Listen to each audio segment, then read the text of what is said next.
Good morning बेटा। बेटा हम स्ट्रक्चर ऑफ एटम पढ़ रहे थे, तो उसके अंदर बेटा हमने फोटो इलेक्ट्रिक इफेक्ट पढ़ा था लास्ट क्लास में ना। आज हम पढ़ेंगे bore atomic model.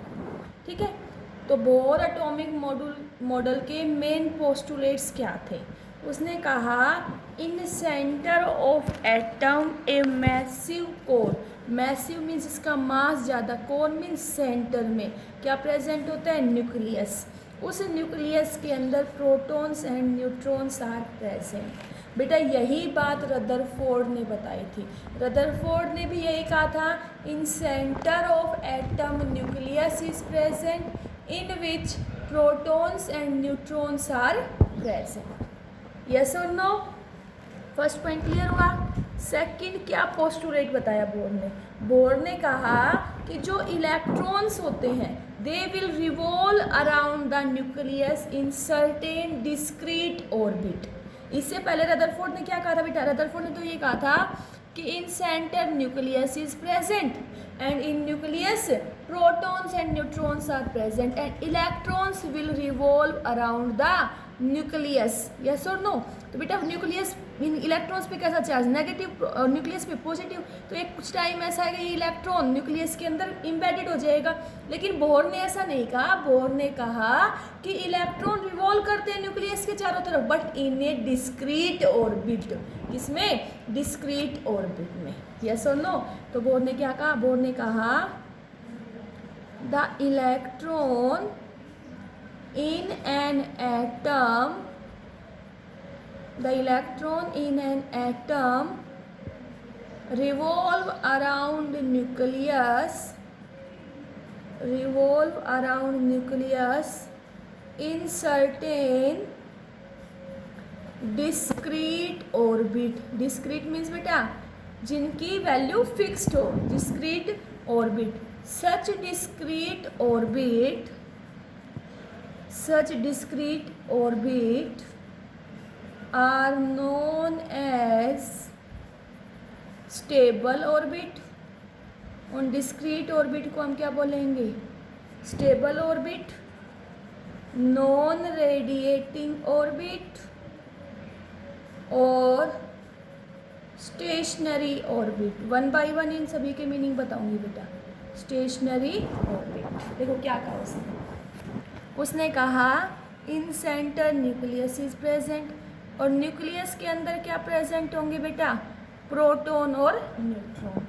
And electrons will revolve around the nucleus in discrete orbit.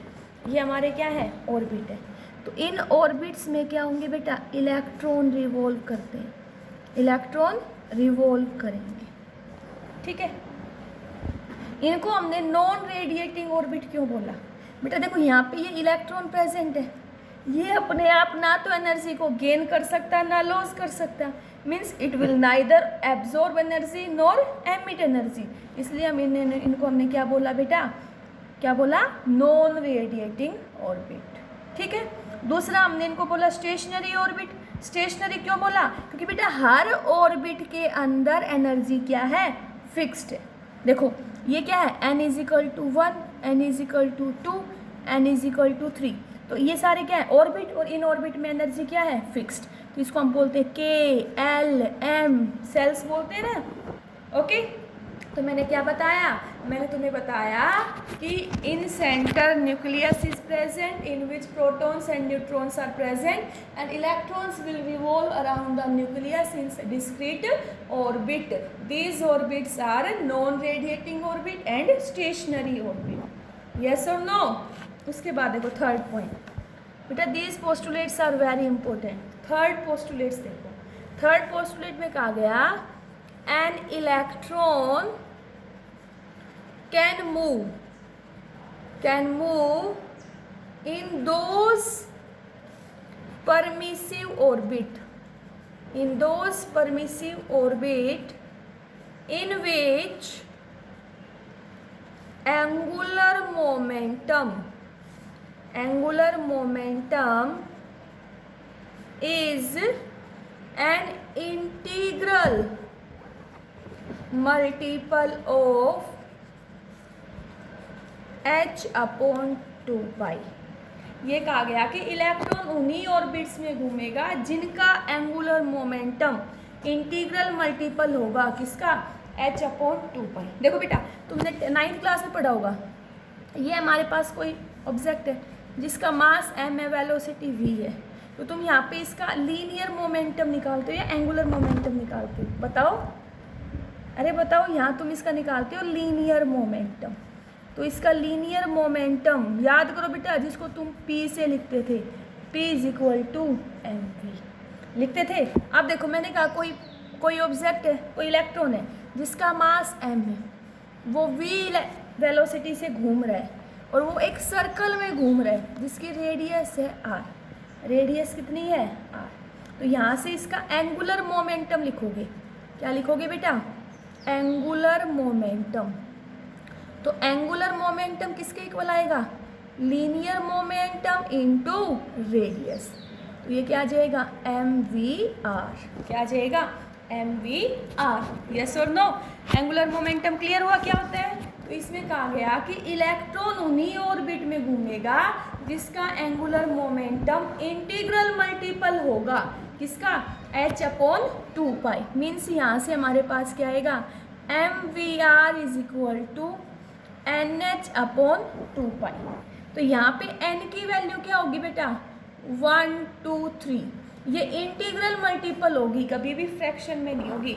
1 2 3 4 5 6 7। हाँ, एंगुलर मोमेंटम की वैल्यू क्या होगी, 1 2 3। It will never be in fraction. क्यों, क्योंकि देखो इलेक्ट्रॉन जो है न्यूक्लियस के चारों तरफ एक फिक्स्ड ऑर्बिट में घूम रहा है। ऐसा नहीं है कि यहाँ पे इलेक्ट्रॉन घूम रहा है, नहीं घूम रहा, यहाँ इलेक्ट्रॉन घूम रहा है, नहीं घूम रहा।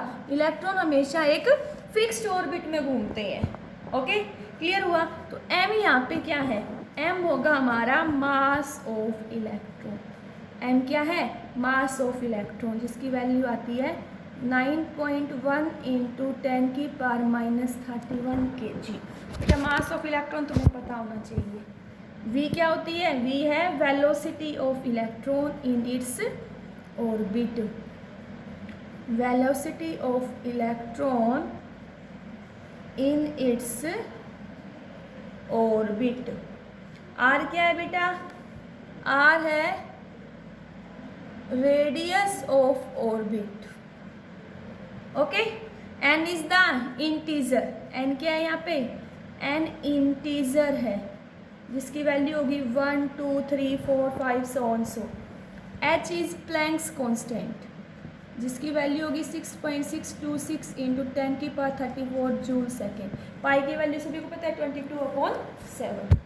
यस और नो, ये पॉइंट क्लियर हुआ। अब हम देखेंगे फोर्थ पोस्टुलेट कि फोर्थ पोस्टुलेट क्या है। देखो फर्स्ट पोस्टुलेट में क्या बताया गया, फर्स्ट पोस्टुलेट में बताया गया एटम के सेंटर में न्यूक्लियस होता है, उसके अंदर प्रोटॉन्स और न्यूट्रॉन्स होते हैं।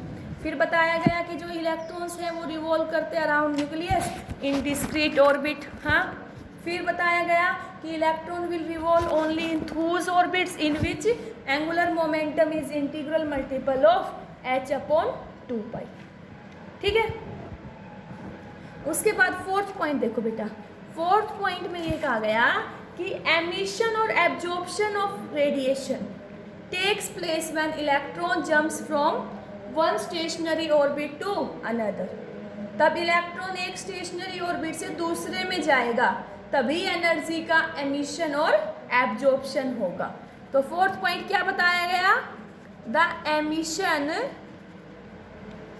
और एब्जॉर्प्शन, द एमिशन और absorption of radiation, the emission or absorption of radiation by the atom takes place when an electron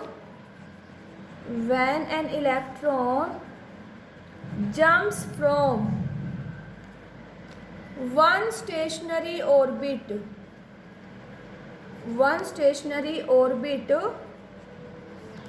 to another। ठीक है,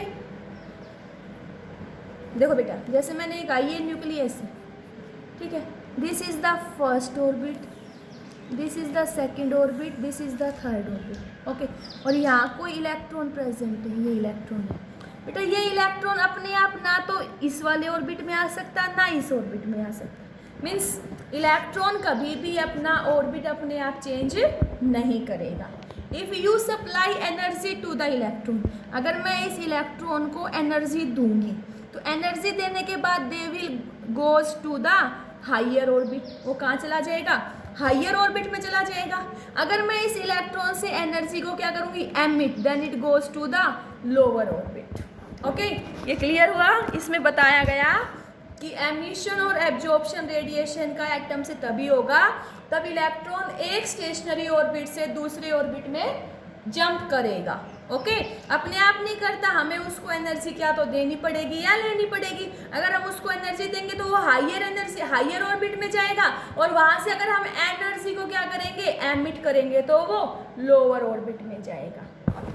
क्लियर हुआ ये? कोई प्रॉब्लम इसमें? उसके बाद देखो बेटा,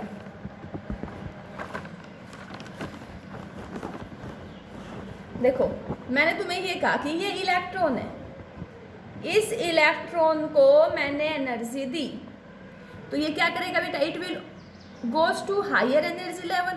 यहाँ इसकी एनर्जी E1 थी तो ये कहाँ जाएगा? E2। यस और नो? तो यहाँ से हम क्या कहेंगे? E2 minus E1।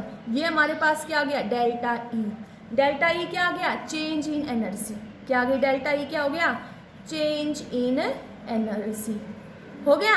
और हमने प्लैंक्स क्वांटम थ्योरी में पढ़ा था ना कि energy directly proportional to frequency. तो यहाँ जो डेल्टा E है ये किसके इक्वल आ जाएगा? h न्यू के। ओके, तो अब हम यहाँ से क्या कहेंगे कि जो रेडिएशन एमिट और एब्जॉर्ब होगी उसकी एनर्जी किसके इक्वल होगी? Difference in the energy of electron in the two orbit. Okay, मैंने क्या बताया? मैंने कहा यहाँ कोई इलेक्ट्रॉन था जहाँ उसकी एनर्जी थी E1। अब हमने इसको एनर्जी क्या की? दी। Means it will absorb energy, then goes to higher energy level, then the difference in energy is equal to the difference in energy is equal to the energy bit of excited orbit minus first orbit. ठीक है, तो यहाँ से हम क्या कहेंगे? हम कहेंगे the radiation is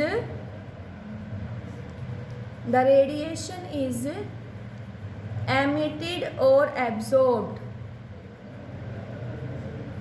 as a single quantum whose energy is equal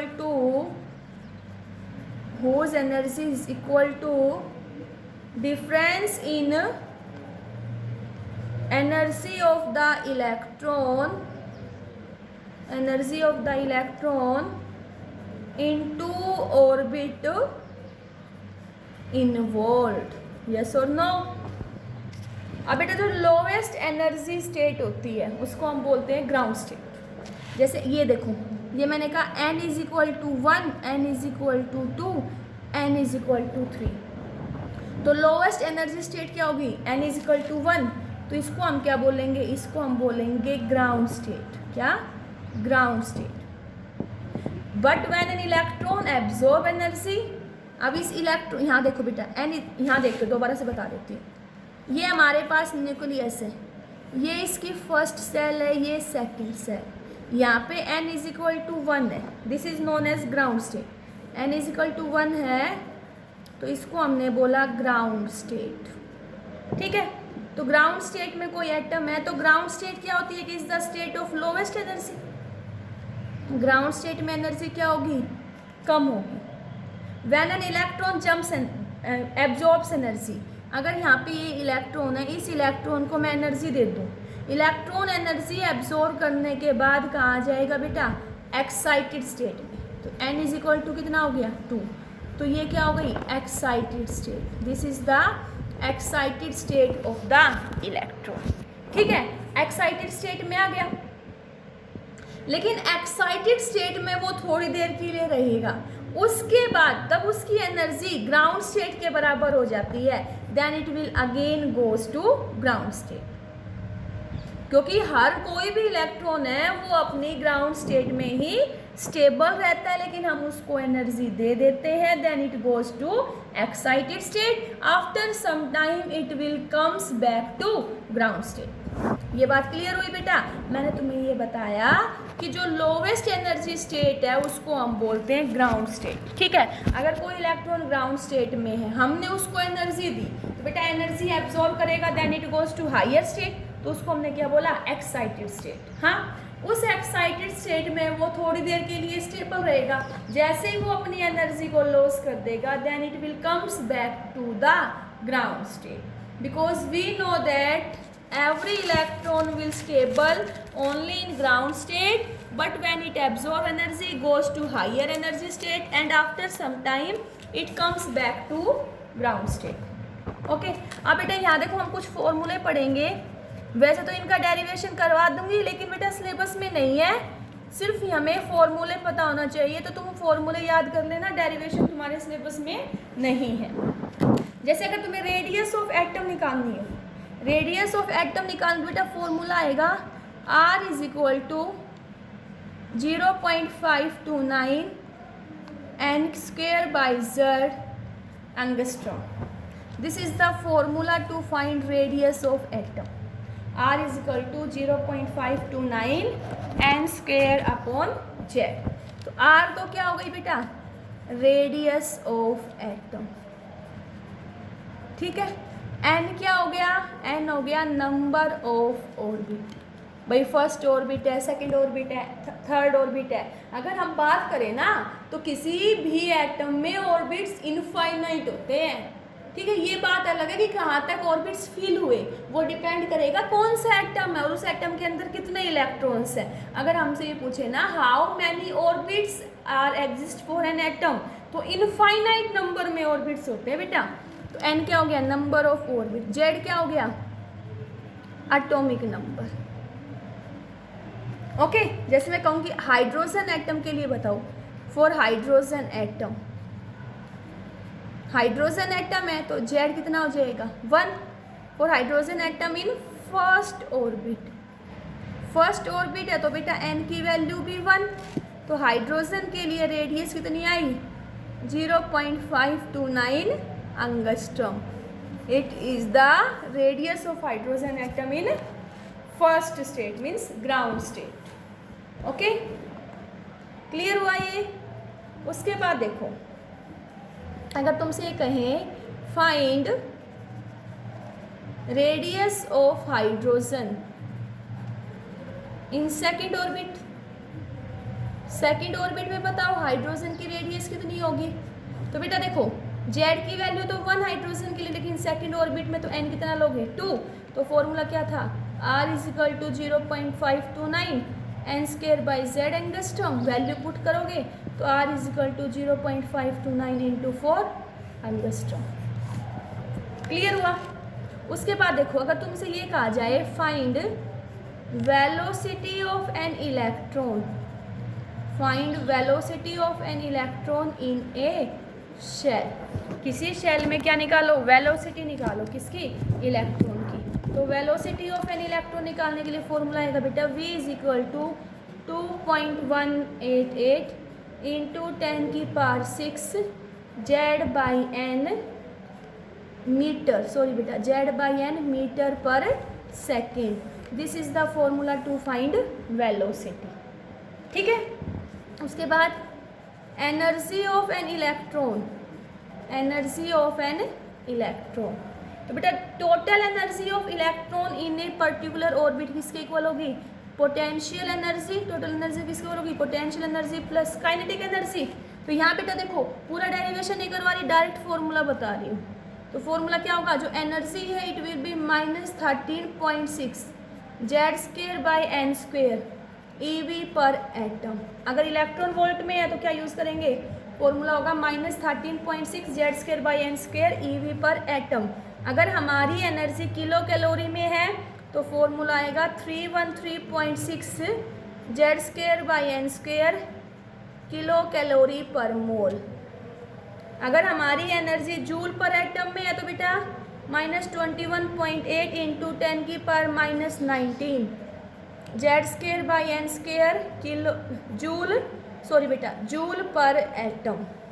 ठीक है, अगर किलो जूल पर मोल में है तो एनर्जी का फॉर्मूला आएगा -1312 Z square by N square kilo joule per mole. बेटा ये फॉर्मूले बहुत इंपॉर्टेंट है, तुम्हें पता होना चाहिए। जैसे रेडियस निकालने का फॉर्मूला, वेलोसिटी निकालने का फॉर्मूला, एनर्जी का ईवी पर एटम में कितनी होगी, किलो कैलोरी में, जूल पर एटम में और किलो जूल पर मोल में। ये सारे फॉर्मूले इंपॉर्टेंट है। इन फॉर्मूलों पे न्यूमेरिकल्स ही आते हैं जो मैं तुम्हें करवाऊंगी। ठीक है, क्लियर हुआ ये? These formulas are very important. Bohr model of atom के कंपटीशन में बहुत पूछे जाते हैं। अब हम देखेंगे बेटा relation between potential energy, kinetic energy and total energy, कि भाई पोटेंशियल, काइनेटिक और टोटल एनर्जी में क्या रिलेशन आएगा। तो बेटा जो टोटल एनर्जी होती है it is equal to the half of potential energy and minus of kinetic energy. This is the relation between. Okay, अब बेटा देखो, जैसे मैंने तुम्हें क्वेश्चन दिया, मैंने कहा कैलकुलेट रेडियस, नहीं बेटा, calculate the velocity of an electron in which radius of hydrogen atom is 0.85 nanometre. ठीक है, ये क्वेश्चन दिया गया। अब बेटा हमें फॉर्मूला पता होना बहुत ज़रूरी है। क्यों? अभी हमने देखो फॉर्मूले पढ़े थे। क्या फॉर्मूले पढ़े थे? एक बार मैं फिर से बता रही हूँ बेटा। हमने रेडियस का फॉर्मूला पढ़ा, क्या था? R is equal to 0.529 N square by Z angstrom पढ़ा था। Z atomic number and number of orbit. हाँ, वेलोसिटी निकालने के लिए फॉर्मूला 2.188 इंटू 10 की power 6 Z by N metre per second. Z atomic number and number of orbit. Energy निकालने का formula आया था -13.6 Z square by N square eV per atom. Z atomic number and number of orbit. हाँ, joule per atom में energy निकालनी है तो 21.8 into 10 की power -19 Z square by N square joule per atom. हाँ, energy kilo joule per mole में निकाल तो फॉर्मूला क्या था? 1312 into Z square by N square kilo joule per mole. अगर एनर्जी किलो कैलोरी में निकालनी हो तो फॉर्मूला क्या था? -313.6 Z square by N square kilo calorie per mole. These formula are very important. ठीक है, ये फॉर्मूले का डेरिवेशन हमारे सिलेबस में नहीं है, लेकिन इनसे न्यूमेरिकल्स बहुत आते हैं, तो ये सारे फॉर्मूले हमें पता होना चाहिए। अब यहाँ हमसे क्या है? Calculate the velocity of an electron. Velocity निकालनी है भाई, तो फॉर्मूला आएगा 2.18 इंटू 10 की power 6 Z by N metre per second. Hydrogen atom है, Z1 हो जाएगा। N क्या लेंगे नहीं पता ना, लेकिन हमें यहाँ क्वेश्चन में रेडियस दे दी, तो रेडियस का फॉर्मूला क्या था? 0.529 n square by z angstrom. तो यहाँ रेडियस कितनी दे दी बेटा? 0.85 नैनोमीटर। नैनोमीटर को मीटर में बदल लो। 0.529, जेड की वैल्यू 1, एन की वैल्यू निकाल लेंगे एंगस्ट्रम, तो 10 की पावर -10। तो यहाँ से एन स्क्वायर किसके इक्वल आएगा? 0.85 इंटू 10 की पावर -9 अपॉन 0.529 इंटू 10 की पावर -10। तो यहाँ से सॉल्व करेंगे तो एन स्क्वायर आएगा 16, तो एन कितना आ गया? 4। यस और नो? कौन सा ऑर्बिट आ गया? 4। अब इस 4 वैल्यू को कहाँ पुट कर देंगे? वेलोसिटी फॉर्मूले में क्या था? 2.188 इंटू 10 की power 6 Z1 N4 metre per second. तो यहाँ से सोल्व करेंगे तो वेलोसिटी आएगी 5.44 इंटू 10 की power 5 metre per second. Clear हुआ बेटा? एक क्वेश्चन और देखो, मैंने तुमसे कहा energy of an excited hydrogen atom is, मैंने कहा energy of an excited hydrogen atom is, excited hydrogen atom है, उसकी एनर्जी है 3.4 electron volt. Okay, calculate the angular momentum of electron. क्या निकालना है बेटा? Angular momentum of electron. Angular momentum का formula mvr is equal to NH upon 2 तो हमें यहाँ से n की वैल्यू पता चल जाए। n क्या था? Orbit, number of orbit, yes और नो, और हमें एनर्जी दे रखी है भाई इलेक्ट्रॉन वोल्ट में। तो एनर्जी का फॉर्मूला क्या था इलेक्ट्रॉन वोल्ट में? देखो ये रहा, energy is equal to -13.6 Z² by n² EV per atom. तो एनर्जी कितनी दे रखी है? -3.4, 13.6, Z की वैल्यू 1, n² निकालना है, तो यहाँ से n² कितना आएगा? 4, तो n की वैल्यू कितनी आ गई? 2। एंगुलर मोमेंटम का formula mvr is equal to NH upon 2 तो mvr is equal to 2h upon 2 तो यहाँ से एंगुलर मोमेंटम mvr किसके इक्वल आ गया? h अपॉन पाई के। देखो इन फॉर्मूले से ही हमारे क्वेश्चन सॉल्व होंगे। तो बेटा ये फॉर्मूले बहुत इंपॉर्टेंट है कि रेडियस का फॉर्मूला होगा 0.529 n² by z angstrom, velocity का 2.188 into 10⁶ Z/n metre per second, then energy. Okay, तो ये हमने पढ़ा बोर एटॉमिक मॉडल। एक बार फिर से बता रही हूँ, ध्यान से सुनना बेटा। Bore atomic model was discovered by bore, ठीक है। रदरफोर्ड मॉडल हमारा क्या हो गया था? डिस्कार्डेड हो गया था, क्योंकि उसने कहा था कि जो न्यूक्लियस के चारों तरफ इलेक्ट्रॉन घूमते हैं, कुछ टाइम के बाद वो इलेक्ट्रॉन एनर्जी को क्या कर देंगे? लॉस, और वो कहाँ जाएंगे? न्यूक्लियस के अंदर। तो उसने कहा था कि एटम के सेंटर में एक मैसिव कोर होता है जिसको हम बोलते हैं न्यूक्लियस, उसमें प्रोटॉन्स और न्यूट्रॉन्स प्रेजेंट होते हैं, ठीक है। उस मैसिव कोर जिसको हमने न्यूक्लियस बोला, उसके चारों तरफ इलेक्ट्रॉन डिस्क्रीट ऑर्बिट्स में रिवॉल्व करते हैं, जिनको हम स्टेबल ऑर्बिट, नॉन रेडिएटिंग और स्टेशनरी ऑर्बिट भी बोलते हैं।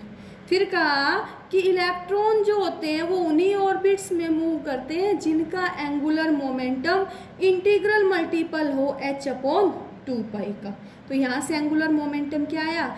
mvr is equal to NH upon 2 okay बेटा, आगे देखो।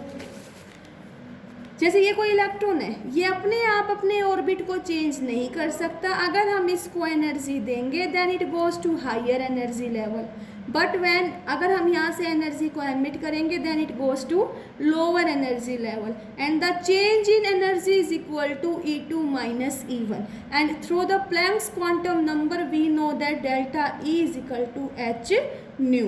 n इज इक्वल टू 1 है, उसको बोलेंगे ground state, but when we give energy to the electron then it goes to higher energy level which is known as excited state, where the electron is stable for some time, then it comes back to our ground state. Okay बेटा, फिर हमने फॉर्मूले पढ़े कि how बेटा, वैसे तो इनके डेरिवेशन भी कर सकते हैं but it is not in your syllabus, derivation कहीं भी नहीं पूछा जाएगा, कोई यूज़ नहीं है, लेकिन तुम्हें फॉर्मूले ज़रूर याद होने चाहिए कि रेडियस का फॉर्मूला क्या होगा, वेलोसिटी का फॉर्मूला क्या होगा, एनर्जी का फॉर्मूला क्या होगा।